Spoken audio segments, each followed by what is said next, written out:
आप देख रहे हैं ENI live next generation media.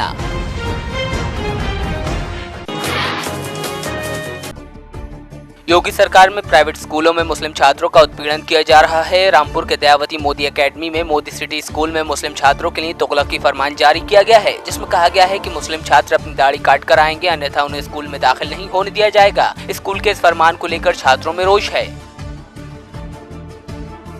दाढ़ी कटवा कर फिर स्कूल में आने देंगे। मुझे खड़ा हुआ था vice sports council body election में, तो मुझे स्पीच देनी थी, तो वो उतार ली मुझे नीचे को। बोले जब स्पीच दोगे दाढ़ी कटवा के आओगे, दाढ़ी भी नहीं दे पाओगे स्पीच। दाढ़ी को इशू बना चुके हैं पूरा। कितने बच्चों के साथ ऐसा कर रहे हैं? सब मुसलमान बच्चों के साथ, सब मुसलमान बच्चों के साथ, मुसलमानों के साथ हो रहा है। आपकी दाढ़ी होने की वजह से निकाल रहा है।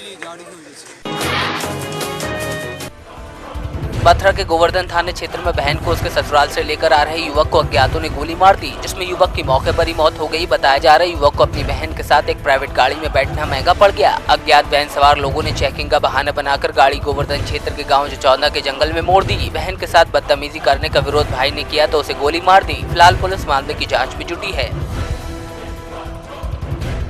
एक व्यक्ति की यहाँ बॉडी एक कहते हैं इस गांव में मिली, गोवर्धन थाना क्षेत्र में। ये बताते हैं ये डीग का रहने वाला है। कोसी से अपनी बहन को लिवा के डीग जा रहे थे मायके से। गाड़ी में बैठे इनको कामा तक वहाँ गए, फिर कामा से लगभग 4:30 बजे अपने घर से ये वहाँ कोसी से चले थे। और आज सुबह ये कहते पुलिस को सूचना मिली 4 बजे कि यहाँ पर किसी व्यक्ति की लाश मिली। मौके पर पुलिस आई है, जाँच कर रहा है।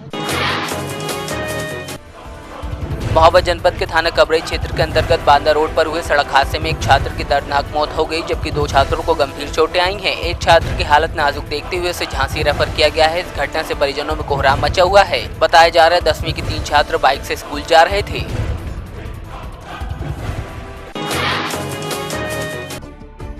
योगी राज में सरकारी अधिकारी अपने दफ्तर में ही महफूज नहीं। संबल नगर पालिका में दबंग ठेकेदारों ने जमकर उत्पात मचाया और महिला ईओ के साथ मारपीट की। ठेकेदारों ने महिला ईओ पर कमीशन लेने का आरोप लगाया है। वहीं महिला ईओ की शिकायत पर 3 ठेकेदारों के खिलाफ मामला दर्ज कर लिया गया है। उन्होंने आईडी मांगी तो उन्होंने मुझे आईडी नहीं दिया। काफ़ी देर तक मैं मांगती रही। उसके बाद जब उनका घेराव बढ़ता जा रहा था, वो नारेबाजी करके हम पे परेशान कर रहे थे, तो हम वहाँ से भाग करके सारा काम बंद कर दिया, सरकारी काम बंद किया। कमरे को बंद करके मैं सीढ़ियों से भागी। फिर मुझे धक्का देने की कोशिश की गई, लेकिन मैं बचाव करते हुए ऊपर हम छत पर चले गए। छत पर जाने के बाद मैंने छत का गेट का तो दरवाज़ा बंद किया, अंदर कमरे में जाके मैंने कमरा बंद किया। ये स्थिति थी कि ये लोग गेट खुलवा रहे थे। गेट के साथ मारपीट की भी प्रयास करा? हाँ, मारपीट करने की कोशिश की।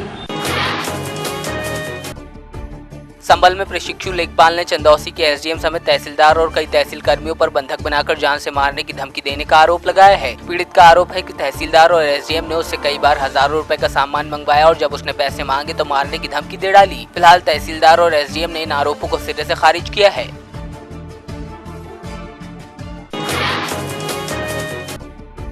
सुल्तानपुर में तीसरे दिन भी पेट्रोल पंपों पर छापेमारी जारी रही। जिलाधिकारी एस राजलिंगम के निर्देश में गठित टीम ने ताबड़तोड़ छापे मारे। कार्रवाई के दौरान 3 पेट्रोल पंपों की जांच की गई, जिसमें एक पेट्रोल पंप की 2 मशीनों को सीज किया गया। इससे पहले कार्रवाई करते हुए 3 पेट्रोल पंपों को चालान किया गया था। ये घटतौली और क्वालिटी को लेके एक कंप्लेन रही लगातार।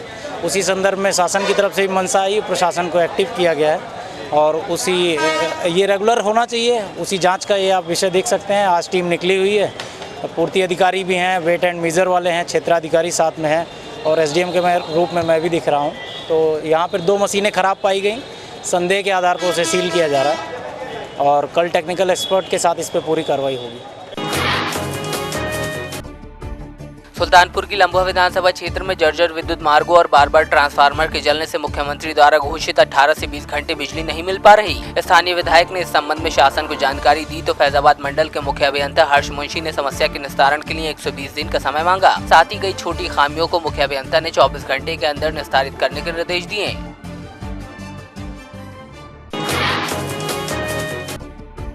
जौनपुर के बदलापुर थाना क्षेत्र में एक ट्रक चालक की करीब 8 दर्जन बाइक सवार युवकों ने पिटाई कर दी। इस घटना की वजह से NH56 काफी देर तक जाम रहा। घटना स्थल से महज 100 मीटर की दूरी पर बदलापुर थाना स्थित है, लेकिन करीब आधे घंटे तक ट्रक चालक पिटता रहा और लोग खड़े हुए तमाशा देखते रहे। आधे घंटे बाद पहुंची पुलिस ने ट्रक चालक और बाइक सवार को थाने ले गई। ट्रक चालक को अस्पताल में भर्ती कराया गया है।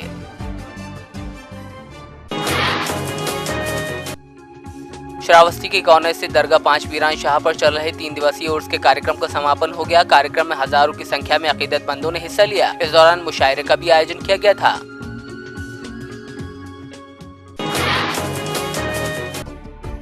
बरेली जनपद की आंवला तहसील में स्थित तेल डिपो से त्रिशूल एयरबेस जा रहे एयर टर्मिनल फ्यूल के टैंकर को पुलिस ने पकड़ा। बताया जा रहा है टैंकर से तेल चोरी करवाया जा रहा था। माफिया लंबे समय से इस काम को अंजाम दे रहे थे। मौके से पुलिस ने टैंकर चालक और परिचालक को गिरफ्तार कर लिया, जबकि माफिया फरार हो गए।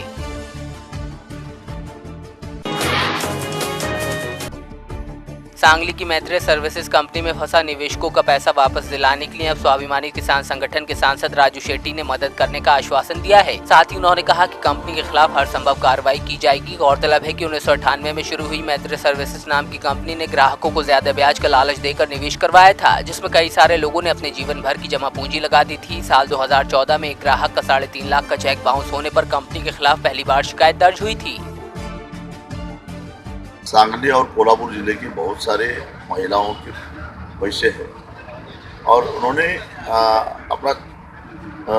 अपनी छोटी छोटी किस्त में पैसा जमा करवाया है। और आज की तारीख में एक कंपनी के जो बोर्ड ऑफ डायरेक्टर्स है वो कह रहे हैं कि हम वापस पैसे नहीं दे सकते हैं।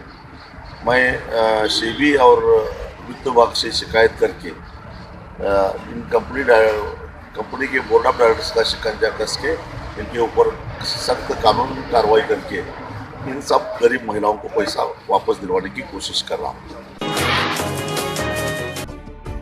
सांगली के माधवनगर इलाके में स्थित रेलवे पुल के नीचे कूड़े के ढेर में नवजात का शव मिलने से हड़कंप मच गया। नवजात के शव को कुत्ते नोच रहे थे। मामले की सूचना स्थानीय लोगों ने पुलिस को दी तो पुलिस ने मौके पर पहुंचकर पंचनामा भरा और अज्ञात के खिलाफ मामला दर्ज किया है। वहीं स्थानीय लोगों ने रोष जाहिर करते हुए दोषी को सख्त सजा दिए जाने की मांग की है।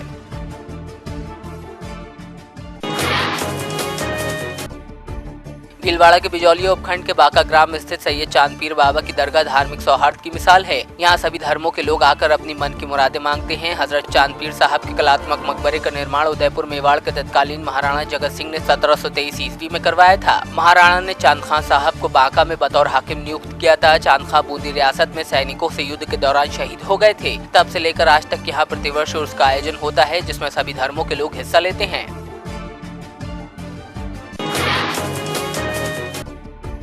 पश्चिमी चंपारण में बिहार सीमा से सटे वाल्मीकि नगर भंसार कार्यालय के दिन अब बहुरने वाले हैं। वाल्मीकि नगर को बड़ी भंसार कार्यालय में तब्दील करने की योजना पर केंद्र सरकार ने अंतिम फैसला ले लिया है। इस योजना के शुरू होने से बिहार के साथ यूपी का भी नेपाल से सीधा व्यावसायिक संबंध जुड़ेगा और पर्यटन के क्षेत्र में भी वाल्मीकि नगर को भी एक नया तोहफा मिलेगा।